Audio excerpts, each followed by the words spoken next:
的族长、祭司、利未人，就是一切被神所激动他心的人，都要起来上耶路撒冷去建造耶和华的殿。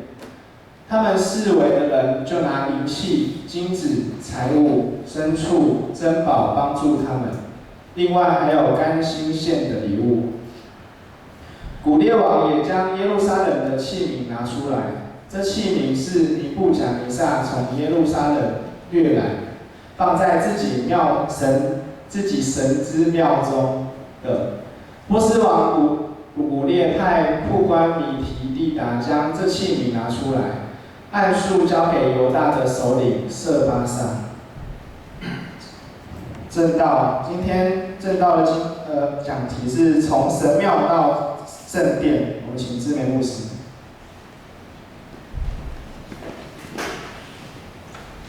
各位弟兄姐妹，大家平安。平安。我们的历代志已经看完喽，好，历代志看完了，要进入到以斯拉记。在历代志的最后，我们跟着进度，我一直每个礼拜都在强调，所以大家要跟上。之前如果落掉了就，好吧，就让他去吧。从现在开始要跟上。好，所以在历代志的最后几个章节段落呢，我们会有谈到，上礼拜也谈到西西家王。在西西家王的宗教改革呢，有一番作为，但是在我们的读经进度里面也知道，西西家王他没有坚持到最后，他没有守住最后的那道防线，所以他最后还是失败了。然后接续他接任的一些犹大君王呢，除了约西亚王，他也是有一番作为，但是呢，其他的君王都行耶和华眼中看为恶的事情。整个犹大，南国犹大。整个他们就以失败收场，好，以失败收场。由此可知，我们知道整个南国的历史，整个南国犹大的历史，在外邦强权开始频频压境的时候，他们在信仰上的正能量不断的被消减，不断的被消弱。我们另外若有参照耶利米书的记载的时候，我们会发现这群在信心上始终摇摆不定的上帝的子民啊，为什么他们信心摇摆不定？因为外邦他们的四维的灵活慢慢强大起来的时候，他们就开始别人为什么会变这么强？好像他们的神明比较厉害哦，然后呢就开始那个引诱就出来了，他们就变得也想要拜人家的神明这样子。好，那这一群在信心上始终摇摆不定的上帝的子民，他们经历无数次的战争、瘟疫、饥荒，上帝给他们许多的战争、瘟疫、饥荒的试炼，仍然无法换回他们倚靠上帝的心呢。他们始终应着景象，不听上帝借着先知的口所说的话。他们虽然表面上仍然过着献祭的生活，但是呢，实际上他们的心是向往的那些神庙鬼神的，他们的心却远离上帝。照理说，越是困难的时候，当外围四周围的国家开始强盛，当他们觉得有他们的安全受到威胁的时候，照理讲应该要更加靠近上帝才对，可是他们并没有如此。最终，上帝就差派巴比伦这个帝国、这个国家成为他惩罚他子民的工具，把南国犹大消灭。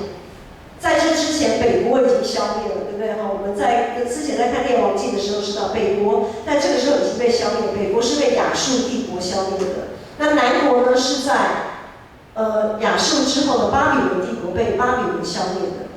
那些上帝所拣选的子民成为俘虏，而圣殿中那些被分别为圣的器皿，就是刚才我们读到的经文，被巴比伦洗劫一空。这一些分别为圣的器皿就被带到巴比伦遥远的1500公里以外的巴比伦那里，他们的神庙里面，本来是放在圣殿里的这些器皿，后来被带去巴比伦，放在他们的神庙里面。包括敬拜上帝的人也全部，一些贵胄、一些贵族、一些我们想说在社会上有地位、有头有脸的人，通通被掳到巴比伦去，通通被洗劫一空啊！一群本来在自己的故乡里面有圣殿可以敬拜上帝的子民，如今到了一个充满偶像鬼神的神庙的环境里生活。他们那个时候如今他们在巴比伦王的统治底下，没有圣殿敬拜的日子，没有祭司利未人带领他们进行敬拜的礼仪，而且被迫要过着拜偶像的生活。如果大家对但以理的故事，但以理先知，我想有上过主日学都很熟悉。但以理被丢到什么里面？狮子坑，对不对？丢到狮子坑，或者是说但以理跟他的朋友怎么样，被丢到火窑里？为什么他们会被丢到火窑里，或者是被丢到狮子坑中？因为他们就是被强迫要拜巴比伦的神像，可是他们不想拜，他们不拜，然后就遭受这样子的迫害。但是上帝就是把他们这样不管从火窑里也好，从狮子坑里面就给他救出来了。好，所以我们可以知道，在巴比伦那个地方，一些敬拜上帝的子民要在那个地方来过生活是非常不容易的，那个逼迫是非常的大的。而且在一个处处被歧视，因为毕竟是难民嘛，逃难的人民，处处被歧视又被逼迫的外邦之地，未来的梦想跟盼望对他们而言真的是遥不可及啊！每一天都是挑战，我每一天我要怎么样填饱自己的肚子，都是很伤脑筋的事情。未来太遥远了，盼望没有，梦想当然也没有。这群上帝的子民在充满偶像神庙的环境当中生活，他们失去圣殿之后，才发现能在圣殿里敬拜上帝的可贵。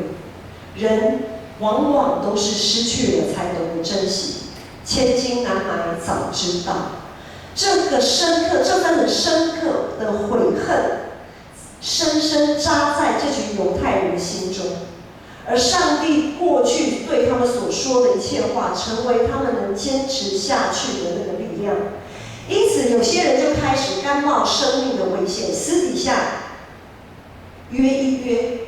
有点类似我们现在这样，私底下约，好，今天又好约，今天来我们家聚会，明天到国燕家聚会，后天呢，到秀瑶姐家聚会，再来呢，那个丽安他们家也可以来聚会。大家是私底下偷偷的，所以会堂其实新约时代的会堂的生活就是从被掳时期开始衍生出来，因为他们没有圣殿，没有地方可以让他们集体敬拜，就只好各自在各自的家里偷偷摸摸的聚会。然后跟着他们一起被掳的当中，当然也有祭司利未人，所以这些祭司利未人也在他们聚集的时候呢，来宣讲上帝的话，他们开始口述。他们有一个口述历史的，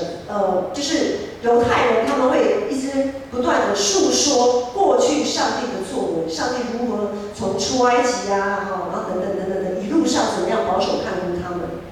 他们开始述说上帝的作为，述说上帝之前上帝借着先知所说的话，因此他们可以坚持在这个艰难的环境当中坚持下去。上帝曾经借着先知的话说：“等我所定刑罚的日子满了，等我眷顾以色列人的日子到了，我必将凡属我的子民，并这些圣殿的器皿，全数都要带回耶路撒冷。”这是上帝借着耶利米先知的口给他们的应许。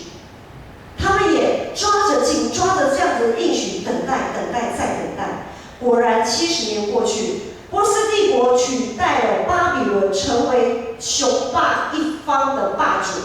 掌管权力。上帝就激动波斯王古列，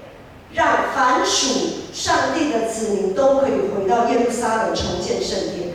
也就是我们以斯拉记的第1章一开始有说到，古列王就下诏，我们讲圣旨到，通告全国。在你们，他说，上面的圣旨，有个圣旨，就在你们中间所有属上帝的子民都可以回到耶路撒冷去重建耶和华的圣殿。那其他的人呢？其他的人因为他没有强迫每个人都要回去，他只说你愿意回去的人回去，但是不愿意的人，或是没有想要回去的人，甚至是不认识上帝的其他的外邦人，只要是比如说又好决定回去，那住在他四周围的人，不管是信主的不信主的，都要支持他，献上甘心献的礼物。问题就来了，过去这一些上帝的子民，他们在圣殿还在的时候，常常意志不坚的要过着神庙的生活。什么是神庙的生活？神庙的生活就是关注、满足自己的欲望，满足自己的需要，以自己的需要为主。如今上帝给了他们再次做选择的机会，他们处在一个充满神庙的环境当中，他们是否愿意放下一切，回到耶路撒冷再重建圣殿？他们是不是愿意？而这一群人，他四周围的这群人，会不会也觉得说，啊，要回去他们回去啊，跟我们无关吧？周围的这群人会拿出东西，拿出他们所可以甘心献的礼物来支持他们吗？这是在那个时候一个很大的一个难题。这一群当初被迫迁入巴比伦的以色列难民，他们好歹也在这个地方过了70年的岁月。在这70年当中，再怎么不堪，他们也落地生根了，也安身立命了。虽然生活在充满异教风俗的环境当中，刚才有提到，他们还是尽量的愿意冒着生命的危险，默默的聚集，抵抗着异教的风俗，异教的那些洗脑。他们不断的在上帝的话语里面坚定自己，尽心尽性尽意的来维持他们信仰的记忆、信仰的正能量。如今我好不容易在这边70年这样子，然后又再一次面对重新迁移回去，又要重新再从头开始吗？打掉重练吗？他们心中不禁要问：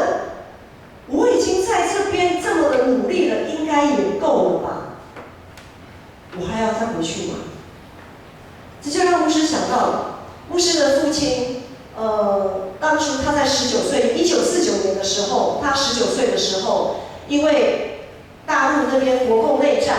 的关系，所以他就跟着部队，跟着人潮一路逃到台湾。他的故乡是安徽嘛，从内陆地方一路逃，这样逃到台湾。逃到台湾什么都没有，白手起家，也结婚了，也生了我们了，然后还有孙子也出来了。在这70年的岁月当中，从两岸没有开放，互不往来，到开放探亲，他有回去探亲，然后呢，一直到我的阿嬷，就是我爸爸的妈妈也过世以后，在这样子的历程当中，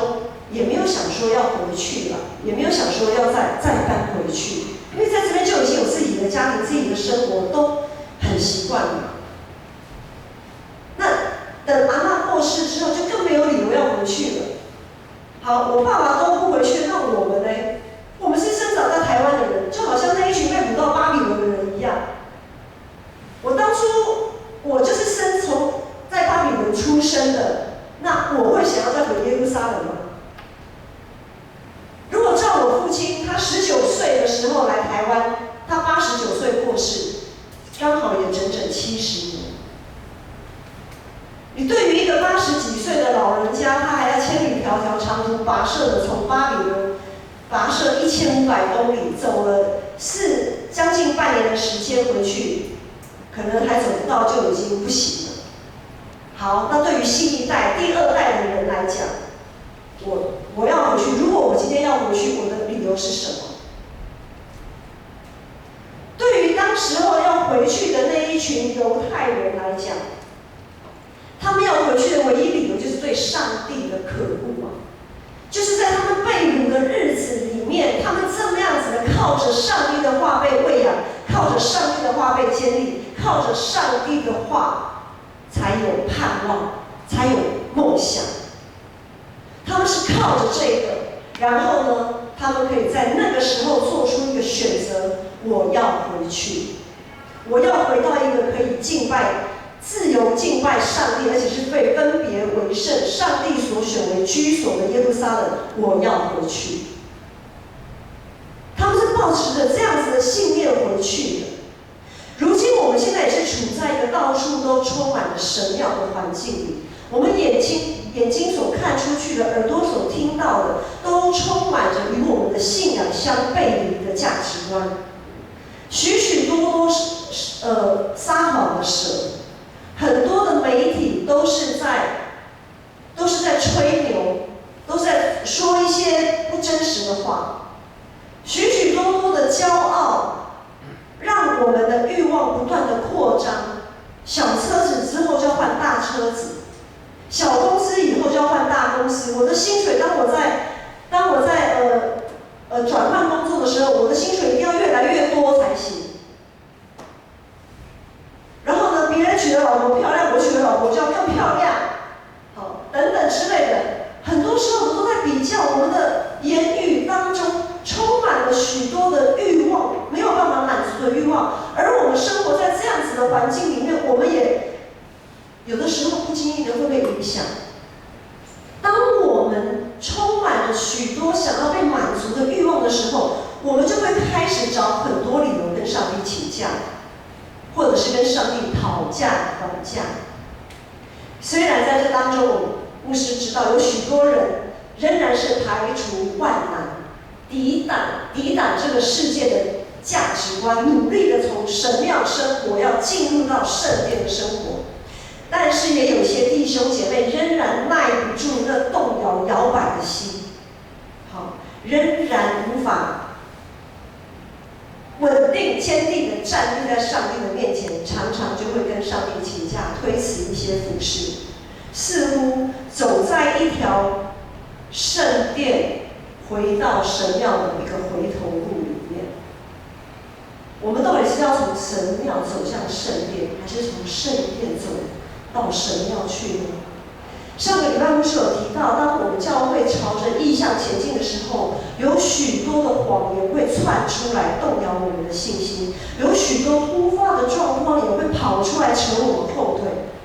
今天我们在许多的事工上的确经历了上帝的信实与恩典，在各种困境当中也一再确认上帝确实是为我们开道路。大家都做得很好，真的，牧师真的很以你们为傲。问题是我们愿不愿意再多走一里路，而不是一到这里就觉得好满足了，上帝我应该做的够多了，我应该做的不错了。弟兄姐妹，我们还没有我们的路程还没有跑完呢。如果我们讲说马拉松赛跑，我们如果有7站的马拉松长跑，比如说马拉松，就是以这样段落来讲，我们可能只跑到第3站、第4站而已。那终点还在很遥远的地方，我们还没有跑到终点，我们还在跑，我们还没有进当跑的路程。我们是不是愿意可以在这个时候，我们愿意多走一里路，让服事不单只是完成任务而已，让敬拜不单只是为了求自己心安而已，而是在不断在参与服事、参与敬拜的过程当中，也慢慢的建造我们自己这个属灵的殿，建造我们的生命，可以深深的相信，除他以外，除了上帝以外，我别无眷恋；除他以外，我别无拯救。跟随上帝，参与在上帝的荣耀里，是一份神圣的呼召，也是一份充满恩典的使命。当圣灵开始动工，开始感动、催逼人心，这就是我们的机会，这是我们回应上帝的机会，是一个我们可以被记在永恒的上帝的册子里的机会。当耶稣开始呼召人参与在上帝国的建立的时候，无论是渔夫，无论是税吏，他们都放下一切跟随耶稣。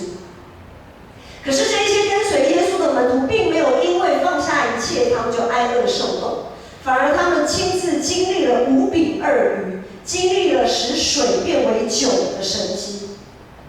感谢主，因着上帝的呼召，有一群原本在巴比伦已经落地生根的这一群上帝的子民，有一群上帝的子民愿意放下一切，重新回到耶路撒冷，重新回到上帝所应许的迦南地，上帝所拣选为他圣殿、为他的居所的所在的耶路撒冷，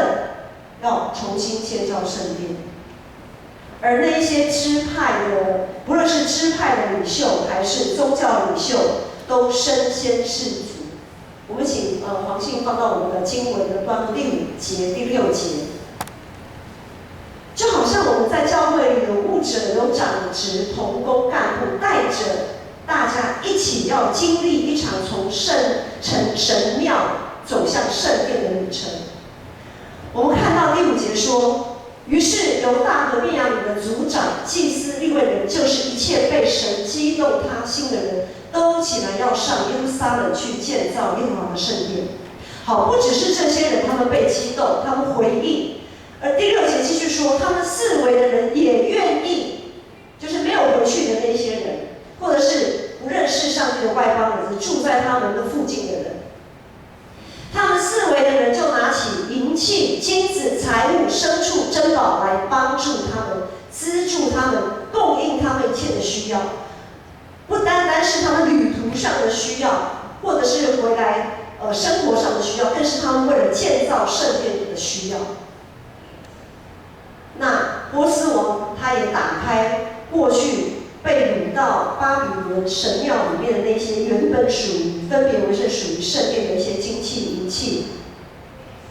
也通通把那些东西都奉还，让这些被掳归回的人通通带回耶路撒冷，让他们重建，供他们重建圣殿上的使用。不论是认识上帝的人，还是不认识上帝的人，无论是有回去的人，还是留下来没有回去的人，他们都同感一灵，没有人置身事外，他们都同感一灵，他们都愿意回应这个呼召，他们都紧紧抓住这个机会，共同参与建造圣殿、圣工一切的所需。耶稣也说，凡有的还要再加添给他，凡有的还要再加添给他。当我们愿意奉献我们一切，奉献我们的金钱，奉献我们的财情的时候，上帝会给我们更多更多，不会变少。神庙是有求必应、眼见为凭，关注自己需要、关注自己缺乏的一个世界。而圣殿呢？圣殿是完全交托，关注从死里复活，关注上帝的旨意是否得以成就的世界。我们要往哪里走？我想这个答案在大家的心里已经很明确、很清楚了。虽然我们在一个从神庙走向圣殿的这个旅程当中，仍然会有的时候会脚酸手软，有时候甚至于会跌倒。但圣灵保惠师也常常与我们同在，常常提醒我们、安慰我们、鼓励我们，让我们可以继续向着圣殿的旅程前进。有一个例子，在上一个礼拜六发生一件事情。上一个礼拜六，而不是昨天哈，就是在前一个礼拜六。前一个礼拜六的下午，大概4、5点的时候，牧师就从牧师馆到1楼，然后也有一些同工坐在1楼的地方。在那个时候呢，我们就坐在1楼在那聊天啊，好，然后有吃一些小东西。好，就有一个人，应该是说2个人啦，哈，一个妇人，她行动不方便，她坐了轮椅，然后她的轮椅上面就有一些面纸啊、抹布啊、牙膏、牙刷。我们常常有时候在路上会看到有一些行动智障的朋友，他们会有卖一些东西嘛，哈。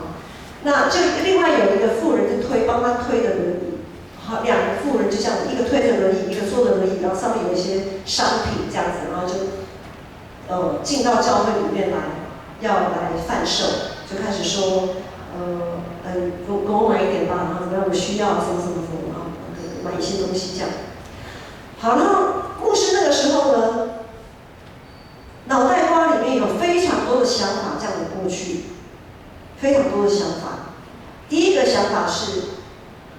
其实已经忘记顺序了，因为很多想法就突然这样冒出来了。第一个，我没带钱，因为从牧师馆下来只是坐个电梯下来1楼，身无分文，没有带钱。好，第二个再来，就算好我有带钱，那我掏出来买，教会是不能就是教会是个聚会，是个敬拜上帝的地方，不是就是任何的因着个人的需要，不是不能因着个人的需要来做买卖的地方。好，教会不是个也不可以因着个人的需要来做买卖。好，那今天如果好，就算我有钱，我掏出来给他买，那万一以后，或者是当牧师已经带头买了，那其他的人要不要买？其他人他们有自己的决定要不要买，那他们不买的人会不会心里不安？或者是当他们离开以后，以后就常常用1楼嘛，常常开放，常常有社区法族啊，会不会他们也常常就会进来啊，要兜售这样子？可是再来呢，就想，可是不买吗？耶稣说，坐在最小的一个人身上，就是坐在我身上。就像牧师在那边纠结在那边的时候呢，在那个过程中然后那个推轮椅的那个就把他推，然后他们就离开了。后来牧师后悔了1个礼拜到现在，如今这几天来也比较心情也比较好了。在前几天的时候，牧师真的非常的不好受，我就跟上帝祷告忏悔，我说主啊，你要求主你原谅我软弱，就是求主赦免我。怎么说呢？因为后来上帝有给我一个想法，一个念头，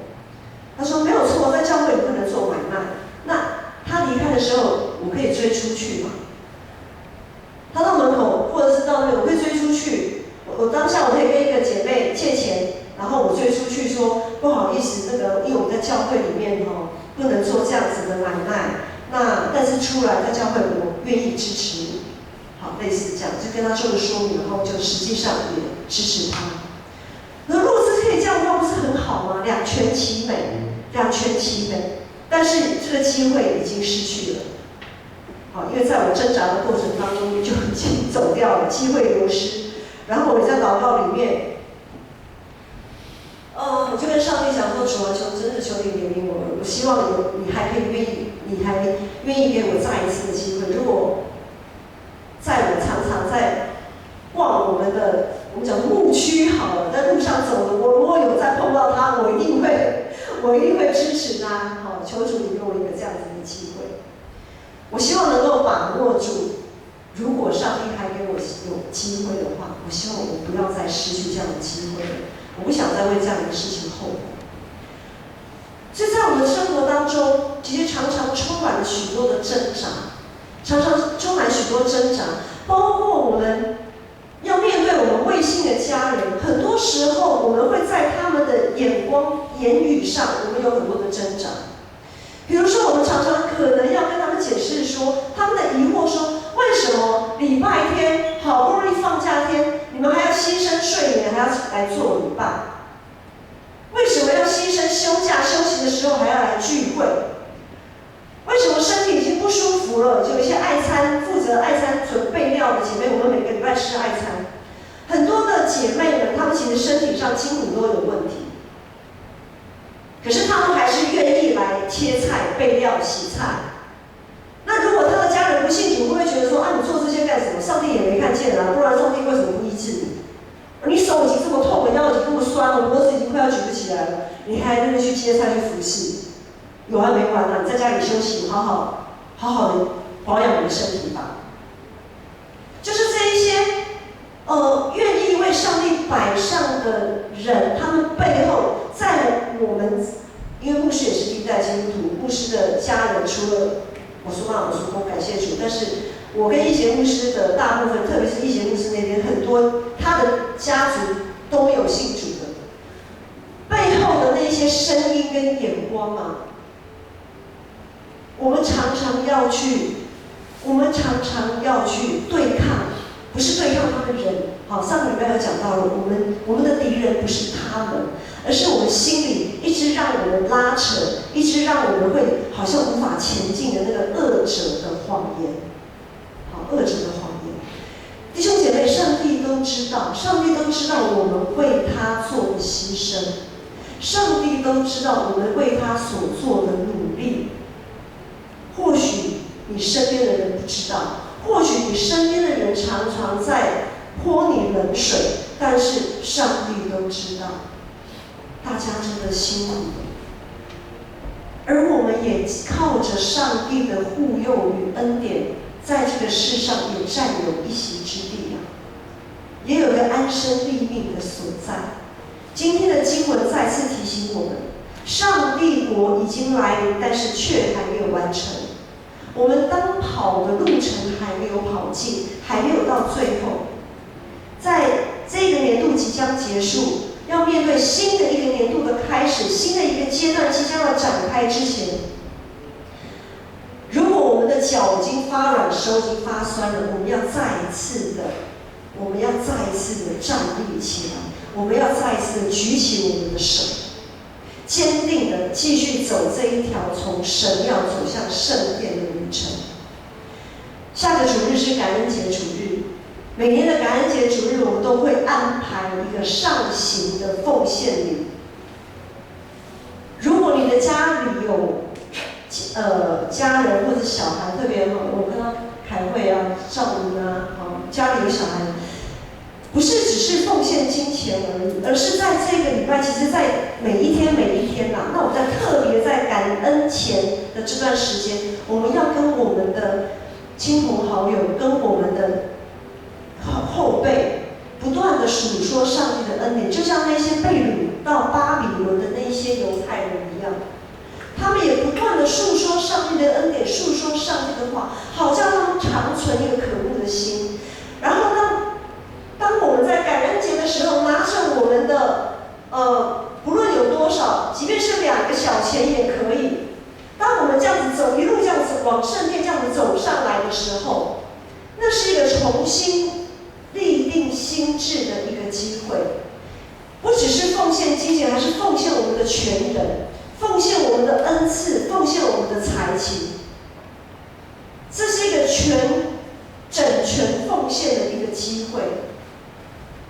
我们要把握住，我们要告诉我们的孩子，让他们要把握这个机会。这个机会1年只有1次。当然，对参加华语堂的各位来讲，因为我们下礼拜感恩节的主日之后，我们有感恩节的飨宴，所以我们只有合堂。每年的感恩节我们都是合堂礼拜。当然，对于习惯参加华语堂11点半来参与聚会的弟兄姐妹来讲，你们的牺牲更多一点，你们要牺牲你们的睡眠的时间，就是平常更多一点。可是这样的牺牲绝对值得，绝对值得。希望我们每一个人都可以在每一个时间点，无论在什么时候，都可以把握住回应上帝的机会。从神庙到圣殿的旅程不容易，但是在耶稣基督里，我们要怀抱着盼